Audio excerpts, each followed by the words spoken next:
آئیے اس ملاقات کو اور معتبر بناتے ہیں ایک چھوٹے سے حوالے کے ساتھ.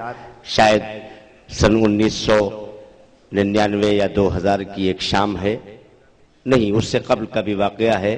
شکاگو کے بہت پرسکون ماحول میں ایک شخص مشاعرہ کرنے والے ایک محتمم کے پاس آتا ہے.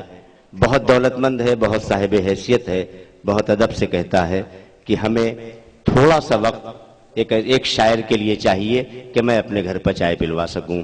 بڑی مشکل سے تمام مصروف ترین وقت سے وہ لمحہ نکلتا ہے. اس لمحے میں اس عظیم شاعر کو لے کے وہ اپنے گھر جاتا ہے. گھر میں جانے کے بعد ڈرائنگ روم میں ایک بہت بڑا سا قیمتی بلکہ سونے کا جیسا تغرا لگا ہوا ہے اور اس پر اس شاعر کا شعر لکھا ہوا ہے کہ چراغ کا کوئی اپنا مکان نہیں ہوتا، جہاں کہیں بھی رہے گا، جہاں رہے گا وہیں روشنی لٹائے گا، کسی چراغ کا اپنا مکان نہیں ہوتا. یہ وہ خوبصورت لمحہ تھا کہ پروفیسر وسیم بریلوی چونکے، کہنے لگے صاحب یہ شعر، کہنے لگے آپ کا ہر اچھا شعر ہمارے جیسے بہت سے ادب دوستوں کے گھر میں تغروں کی شکل میں محفوظ ہے. مبارکباد پروفیسر وسیم بریلوی کو جنہوں نے وہ شاعری اس سماج کو دی ہے جو کہ یہاں نہیں بلکہ دنیا کے گوشوں گوشوں میں لوگوں کے پاس تبرک کی شکل میں ہے. میں ادب و احترام کا ہر وہ لفظ ان کے قداور وجود کے سامنے ان کے قدموں میں رکھ رہا ہوں کہ جس کے حوالے سے پروفیسر وسیم بریلوی آج حیدرآباد کے اس تاریخی مشاعرے میں آپ سے مخاطب ہونے جا رہے ہیں.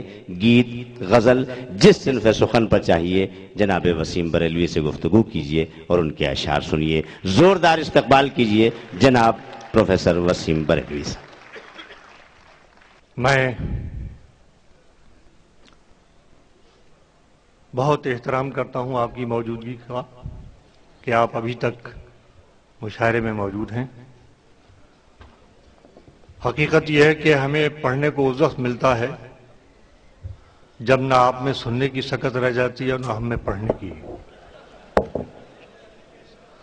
لیکن شاید آج کی محفل میں سب سے تقویت کی بات یہ ہے کہ جو مہمان تشریف فرما ہیں انہوں نے اس بات کا ثبوت دیا ہے کہ وہ بنیادی طور پر فنکار ہیں. بھلے ہی سیاست نے اعلیٰ کرسی پر بٹھا رکھا ہو لیکن 10 صاحب کے اندر کا فنکار ہے جو ابھی تک فن کے ساتھ ہے. حسین صاحب تو فنکار ہی ہیں اور ہمیشہ رہنے والے فنکار ہیں. تو میں ان سب کی موجودگی کا احترام کرتے ہوئے، سلام کرتے ہوئے بھارگو صاحب، آپ حضرات، میں اپنی جسارتیں پیش کر رہا ہوں. ایک شعر سے آغاز کرتا ہوں، ملاحظہ فرمائیں. بات ہوئی تھی اردو کی تو میں نے ایک شعر کہہ لیا تھا، اس حوالے سے تفصیلات میں جانا تو میری ذمہ داری نہیں ہے. غزل کا شاعر ہوں، اشارے میں بات کروں گا. میں نے یوں کہا تھا کہ تیری ان نفرتوں کو پیار کی خوشبو بنا دیتا.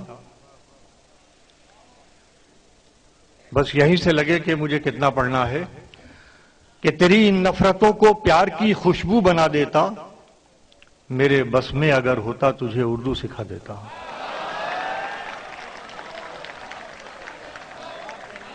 تیری ان نفرتوں کو پیار کی خوشبو بنا دیتا. میرے بس میں اگر ہوتا تجھے، یہ اردو نہیں، اردو سکھانا تہذیب سکھانا ہے. میرے بس میں اگر ہوتا تجھے اردو سکھا دیتا. تو چونکہ بہت بات ہوئی تھی اس لیے مجھے یہ شعر یاد آ گیا، اتفاقی طور پر میں نے پیش کیا.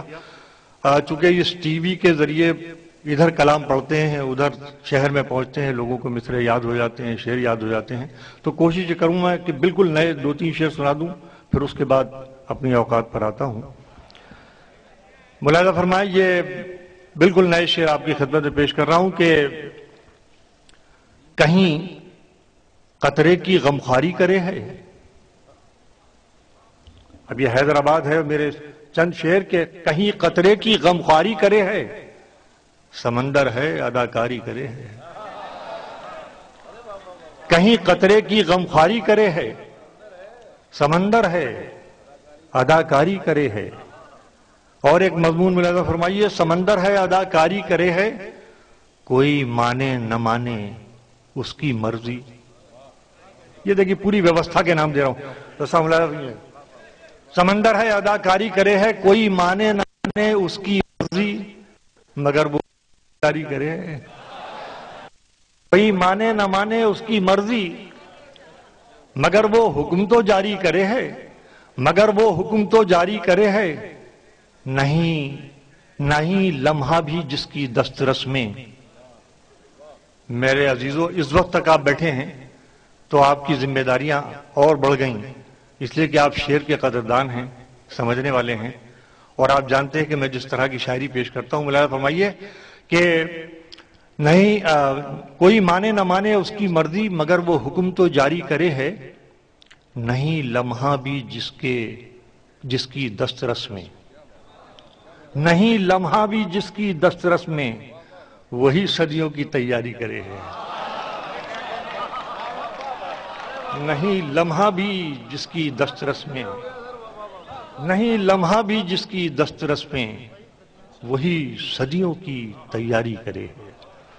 بہت شکریہ آپ کی ادب نوازی کا، اور نئے شعر سن لیجئے صاحب۔ یہ شعر بطور خاص ملاحظہ فرمائیے، نئے 2 شعر ہیں، وہ حاضر کرتا ہوں آپ کی خدمت میں۔ ملاحظہ فرمائیے مطلع کہ ہم یہ تو نہیں کہتے، میں کہاں لے جاؤں گا آپ کو اس مطلع کے ذریعے، توجہ فرمائیں۔ ہم یہ تو نہیں کہتے کہ ہم تجھ سے بڑے ہیں، ہم یہ تو نہیں کہتے کہ ہم تجھ سے بڑے ہیں، لیکن یہ بہت ہے کہ تیرے ساتھ کھڑے ہیں۔ کیا دونوں مصرے زبان کے ہیں وسیم بھائی، واہ واہ واہ واہ۔ ہم یہ تو نہیں کہتے کہ ہم تجھ سے بڑے ہیں، لیکن یہ بہت ہے کہ تیرے ساتھ کھڑے ہیں۔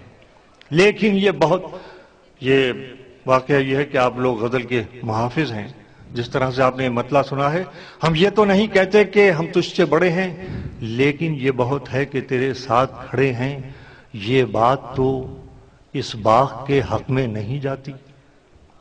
یہ بات تو اس باغ کے حق میں نہیں جاتی۔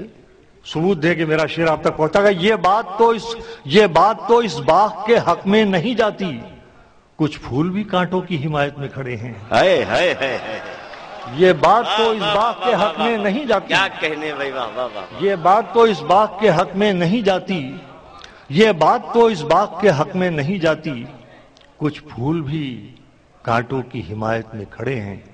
کچھ پھول بھی، بہت بہت شکریہ حضرات، یہ بالکل تازہ اشعار آپ کی خدمت میں پیش کیے میں نے۔